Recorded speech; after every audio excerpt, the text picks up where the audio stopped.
সিন্নি কিচেনে সবাইকে নমস্কার জানাই। আজকে দেখো সিন্নি কিচেনে কি রেসিপি রান্না হবে। এখানে মাছের তেল নিয়ে আসছে, মাছের তেল দিয়ে আলু, পেঁয়াজ কলি, কাঁচা লঙ্কা কেটে রান্না হবে, চচ্চড়ি হবে মাছের তেলে। তোমরা রান্নাটা সম্পূর্ণ দেখতে থাকো। আমি উনুনে কড়াই চাপিয়ে দিয়েছি, কড়াই গরম হয়ে গেছে, দিয়ে দেবো সর্ষের তেল। সর্ষের তেলটা গরম হয়ে গেছে, এখানে কটা কালো জিরে ফোড়ন দেব। মাছের তেলটা দিয়ে দেবো এখন।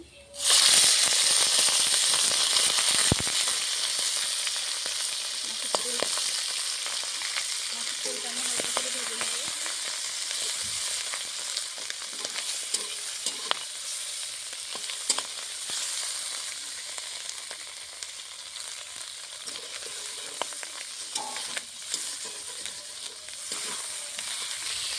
মাছের তেলটা আমি হালকা করে ভেজে নিয়েছি। পেঁয়াজ কলি, আলু, কাঁচা লঙ্কা একসঙ্গে সব দিয়ে দেবো। তেলের সঙ্গে আমার সবজিটাও ভাজা ভাজা হয়ে যাবে।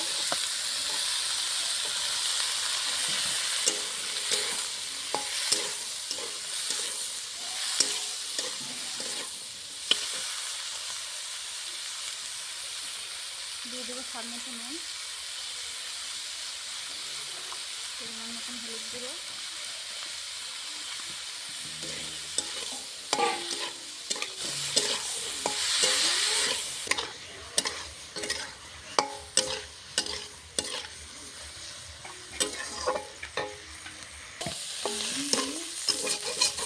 দেখো মাছের তেলগুলো কিছুটা গলে গেছে।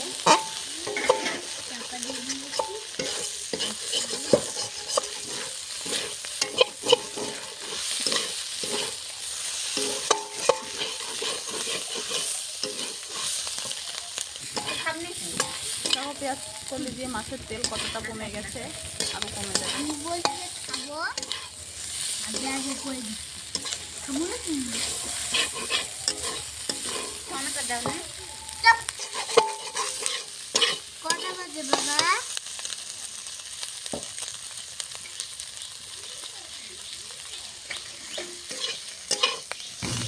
মাছের তেলের চচ্চড়ি পেঁয়াজ কলি দিয়ে করলে পেঁয়াজ কলিটা পুরো পুরো করতে হয়, হালকা ভালো হয়।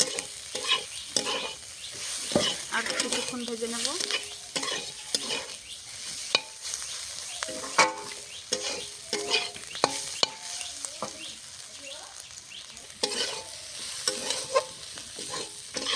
পেঁয়াজ কলি দিয়ে চচ্চড়িটা হয়ে গেছে, নামিয়ে নেব।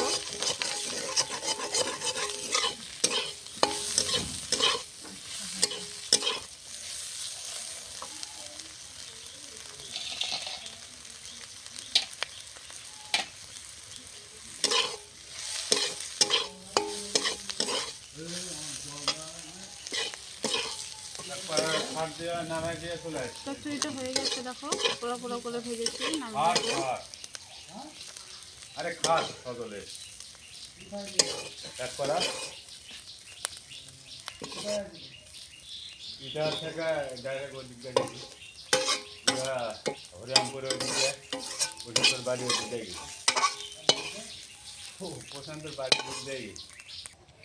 মাছের তেল দিয়ে পেঁয়াজ কলি দিয়ে আলু দিয়ে চচ্চড়িটা রান্না করেছি। তোমাদেরকে যদি রেসিপিটা ভালো লাগে অবশ্যই লাইক, কমেন্ট, শেয়ার, সাবস্ক্রাইব করে দেবেন। আজকের মতন ভিডিওটা এই অবধি। তোমরা এভাবে রান্না করে বাড়িতে খেয়ে দেখুন, ভালো লাগবে। ভিডিওটা আজকের মতন এই অবধি, আবার কালকে দেখা করছি।